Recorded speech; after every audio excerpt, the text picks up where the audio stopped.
No big deal or anything, but I'm going to brag because I'm right about something yet again. So here is a new poll that just came out on President Trump and his approval rating. This is from Pew. Trump's job approval dropped sharply almost entirely among Republicans. Look at that. 68% of the country disapproves of Trump's job in office. And look at that approval rating. What do we have here? A new low, and the low is 29%. Now, we just did the story recently. He hit a new low in other polls as well. There was a Quinnipiac poll, and there was some other poll, I'm blanking on which it was, but he was 34% and 33% respectively. Now, his previous low was 35%, and so he dropped underneath his lowest ever in the other polls. Now we have a real, not only is this his lowest ever for Pew, this is his lowest ever, I believe, for any polling agency. Now, what did I tell you guys the day after the attempted insurrection, the diet coup as I call it? What did I tell you guys? I told you guys his approval rating was going to plummet, and I said 35% or less, but I even think 30% or less. And what do we have here? 30% or less. And remember, at the time, his approval rating was 42%, was the one that I saw just before the Capitol Hill attempted coup, the diet coup. 29% is where he's at now. So, understand something. This is officially George W. Bush territory. Because George W. Bush, I just went back and looked at the numbers the other day because I was, I've been mentioning this tangentially on air, but I wanted to get the actual numbers. The lowest George W. Bush ever had in one poll, I believe it was a CBS poll, was 22% when he was leaving office. 22%. That's even lower than Trump. But there were others. There was one 25 and another one that was 29. So, but bottom line is, listen, when you're in the 20s and you're president, usually the president doesn't dip into the 20s. They don't. Most presidents, Obama's lowest was like 40. Which that's almost like Trump's highs. And it was same with Bill Clinton. His lowest was around 40, I think 38 or something like that. But Trump is now in the area of McConnell and Pelosi. McConnell's 21%, Pelosi's 28%, Trump is now 29%. So he's in George W. Bush territory for when George W. Bush was leaving office. And remember, when W was leaving office, we had two wars that we were throwing money at, and civilians were dying like crazy, and our soldiers were dying. And we had the subprime mortgage crisis and the Great Recession, where the economy was effectively imploding. He was in the 20s. Now, Donald Trump is in the 20s. Guys, all Trump had to do, and he would have been fine, is just not egg on an insurrection. And what I mean by that is, for after Trump's time in office, listen, Trump wants to be like Hillary Clinton. He wants to be beloved by other elites. And Hillary's beloved by elites. Trump wanted that. And so he was hoping that after his presidency, he gets paid by these people. He gets patted on the head by these people. But now, because of this diet coup, all the moneyed interests are running from Republicans at 1,000 miles an hour. The corporations are abandoning Republicans at 1,000 miles an hour. For Trump's own businesses, they're in trouble because Deutsche Bank said, we're done working with him. He's $300 million in debt to Deutsche Bank, man. So he's in trouble. He's in trouble. His approval rating is the lowest it's ever been as he's leaving office. And now the establishment is completely abandoning him, even though he gave the establishment exactly what they want in terms of deregulation and tax cuts for the wealthy. This is super sad.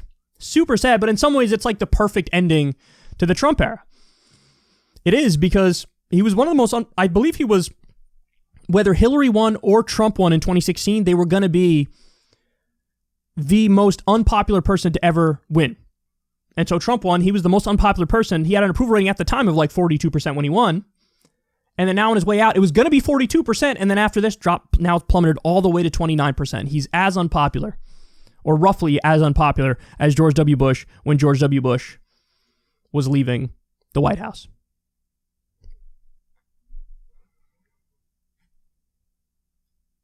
It's amazing how much of a scam the Trump era was, right? It really was, in every imaginable way. Even like the pseudo-populist economic stuff he said on the campaign trail about, we're going to stop the outsourcing, we're going to protect your jobs.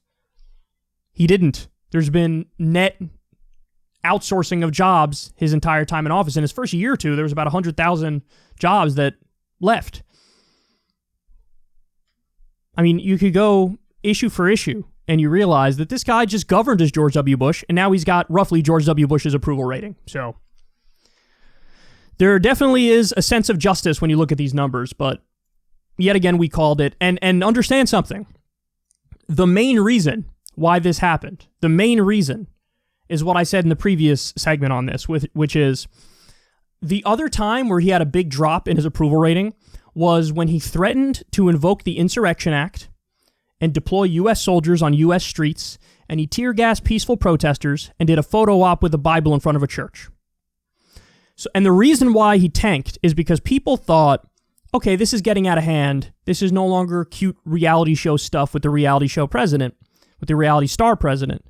This is like, you're going to deploy the U.S. military on our streets? No, that affects us directly. And suburban America, which had previously been okay with Trump, tolerated Trump, many supported Trump, suburban America was gone. Because they thought, I'm in favor of law and order, and Donald Trump is violating law and order. He's the chaotic agent. He's the one who's bringing about mayhem. I'm not okay with that. I want law and order. I want calm. And by the way, who's Trump going to be replaced with? A guy who's barely alive, Joe Biden. Joe Biden's not going to cause any trouble domestically in terms of some shit like that, some menacing authoritarian crackdown. He's just going to eat his Cheerios and babble a little bit about the good old days. So people felt like, well, that guy's more calm. That guy's more stable. And Trump is unstable. Not at all calm. He's threatening law and order. And so that's exactly what we saw with this diet coup as well. With him out there egging him on, talking out of both sides of his mouth. Total chaos happened. And he can't unequivocally denounce something like that, He doesn't have it in him. He's got to speak out of both sides of his mouth. So he's a chaos agent. He brings disorder to the country. And that's, he totally lost suburban America. And now the 29% that's left is his most hardcore ardent supporters.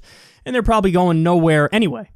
But, everybody who was a little bit everybody who over time had lost a little bit of faith in Trump, those people gone.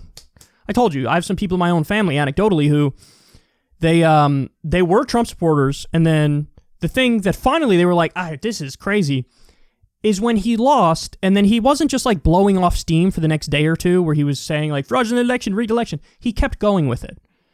Even when more and more evidence rolled in that they were wrong, and Biden actually did win, and the courts verified it, and there's no evidence to believe any of the things he's saying. There came a point where even my family members who were Trump supporters were like, you lost.